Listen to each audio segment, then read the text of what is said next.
안녕하세요, 여러분. 굿모닝 행정학 진행하는 여러분의 영디 최영희입니다. 자, 우리 오늘은 해경관부 17번부터 20번까지 볼 겁니다. 40문제 중에 20번까지 보니까 절반 딱 되는 거 보이시죠? 여러분 매일매일 이렇게 하는 게 정말 얼마 안 되는 것처럼 보이지만 쌓이면 엄청나게 큰 힘을 가질 수 있습니다. 빼먹지 마시고 우리 시험 때까지 열심히 좀 달려보도록 합시다. 자, 17번은 특별회계에 대한 내용입니다. 자, 들어갈게요. 다음 중 특별회계에 대한 설명으로 가장 옳지 않은 것. 특별회계, 기금 모두 다 법률로 설치한다는 건 제가 진짜 많이 얘기했던 거죠. 법률로 설치를 하고요.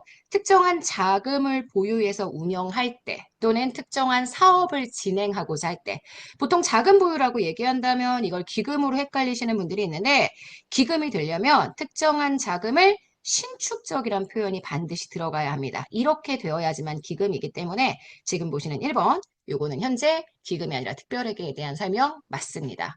특별회계는 임시적인 성격이 강하죠. 네, 국가가 일시적인 사업을 할 때 보통 장부를 따로 만드는데 그렇다고 국회의 심의를 받지 않는 그러한 내용은 아닙니다. 예산으로 국회의 심의를 받는다는 거 알 거고요. 3번입니다. 재정 주체 운영의 자율성 증대를 통해 운영 효율성을 높일 수 있을 때 당연히 필요하고요. 별도의 장부를 만드는 게 가장 핵심이죠. 특별회계 예산은 세입과 세출을 일반 회계와 달리 별도 계리합니다. 그래서 우리가 알고 있는 그런 특별 회계가 장부를 따로 쓰기 때문에 단추특기, 단일성의 원칙의 예외, 장부를 따로 써서 세입과 세출을 별도로 산정을 하다 보니 이게 통목수특기, 통일성의 원칙에도 예외가 되는 거 알고 있죠? 자, 그래서 지금 보시는 4번 맞습니다. 자, 18번입니다. 다음 중 갈등 관리에 대한 내용. 갈등 관리에 대한 문제로 굉장히 잘 나왔고요. 1번은 우리 기출에서도 많이 봤지만 마치와 사이먼이 개인적인 갈등이 발생하는 이유, 개인들이 실제 어떠한 의사결정을 할 때 갈등이 발생할 수 있는 이유에 대한 얘기들을 설명합니다. 그래서 수락할 수 없을 때, 그리고 비교할 수 없을 때, 그리고 확실하지 않을 때 불확실성으로 구분했다라고 이야기를 하는데요. 요거는 현재 맞는 선지입니다. 그래서 수락할 수 없을 때, 비교할 수 없을 때, 그리고 불확실성이 발생할 때 이 세 가지가 개인적 갈등의 원인, 형태라고 보셔야 되고요. 2번, 이건 제가 수업 시간에 진짜 많이 했던 거예요. 갈등 관리에서의 갈등은 표면적으로 드러나는 것만을 말하고 당사자들이 느끼는 잠재적인 갈등 상태까지 포함하는 것이 아니다. 이러면 안 되죠. 폰디라는 학자는 표면적으로 드러나는 인지된 갈등 이전에 이미 잠재적인 갈등이 발생할 수 있는 상황까지도 갈등으로 표현했다. 이렇게 정리를 했었습니다. 그래서 지금 보시는 2번 틀렸고요. 포함하니까 틀렸죠. 3번입니다. 구조적 분화나 전문화. 이러한 것들은 아시겠지만 집단 간의 갈등의 해결 방법이라기보다는 오히려 집단 내부에 현재 갈등이 발생할 수 있는 원인, 집단 간의 갈등 해결 방법이 아니라 오히려 집단 내부에서 갈등이 발생할 수 있는 원인이기 때문에 되게 이상하게 표현했어요. 이렇게 하면 집단 내부의 갈등이 훨씬 커지고요. 집단 간의 갈등이 딱히 해결되는 것도 아니라는 거 기억하셔야 되겠죠. 3번 틀렸습니다. 4번 수직적 갈등은요. 네, 이거는 상급자와 하급자 사이의 갈등. 근데 목표가 너무 분업되어 있는 구조이거나 과업이 너무 상호 의존되거나 쓸 수 있는 가용한 자원이 제한되는 것들은 다 수평적인 갈등의 내용이 될 수 있기 때문에 지금 보시는 4번 틀린 선지가 됩니다. 자, 문제의 정답이 되는 건 그래서 1번입니다. 자, 18번 정답 1번이고요. 자, 19번으로 들어가도록 하겠습니다. 자, 다음 중 관료제의 역기능에 대한 설명 이렇게 이야기를 했는데 사실 불라와 톰슨까지 굳이 보실 건 아닌 것 같아요. 읽어보기만 할게요. 그리고 문제는 블라우와 톰슨 몰라도 크게 푸는 데는 무리가 없습니다. 여기 나와 있는 학자들 한 번만 쭉 정리해 볼까요?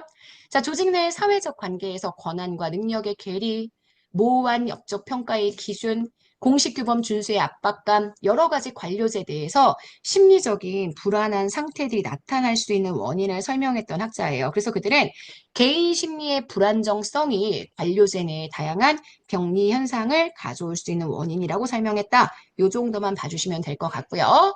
두 번째, 무사한 일에 대한 얘기가 나와 있죠. 관료들이 규칙의 범위 내에서 최소한의 행태만 추구하려고 합니다. 그래서 뭔가 돌발적인 상황들, 이런 것들에 대해서 대처하지 못하는 경우들이 많다라고 얘기를 하죠.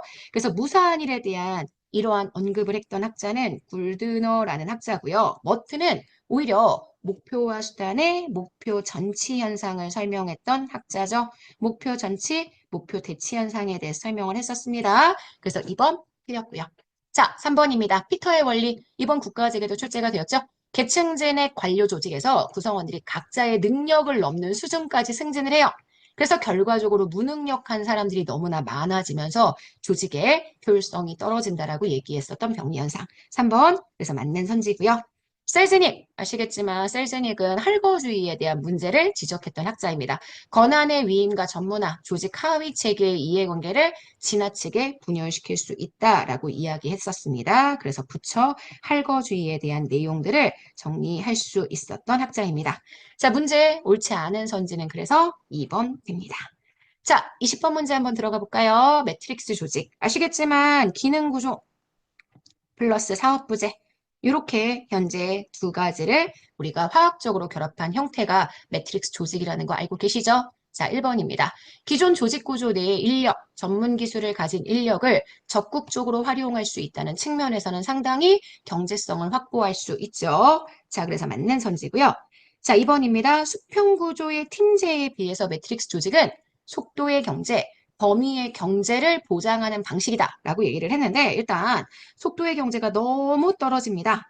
수평 구조의 팀제는 속도의 경제가 굉장히 빠른 조직인데 매트릭스 조직은 이원화되어 있는 체계들을 가지고 있기 때문에 대면 접촉도 되게 많아져야 되고요. 각 조직에서 기능 구조와 사업 부재에서 그래서 이걸 통해 굉장히 비경제적인 그러한 문제점들이 발생할 수 있어서요. 지금 보시는 2번 이게 틀린 선지가 됩니다. 3번입니다. 조직의 활동을 기능 부문으로 전문화하는 동시에 전문화된 부문들을 사업, 프로젝트를 통해서 통합시킬 수 있는 장치고요. 4번입니다. 기능별 조직과 사업별 조직 사이에 권한 충돌이 발생을 하면 이걸 원만하게 조정하기는 굉장히 어렵습니다. 그래서 여러분 지금 보시는 20번 문제의 정답 옳지 않은 선지는 2번이 됩니다. 자, 여기까지 해서 우리는 매트릭스 구조에 대한 전체적인 내용들까지 한번 정리를 해봤습니다. 어렵지 않죠? 네, 여기까지 해서 우리 오늘 굿모닝 행정학은 마무리하도록 하겠습니다. 여러분, 오늘은 정말 여러분 거고요. 내일 아침에 만나도록 합시다. 여러분, 안녕.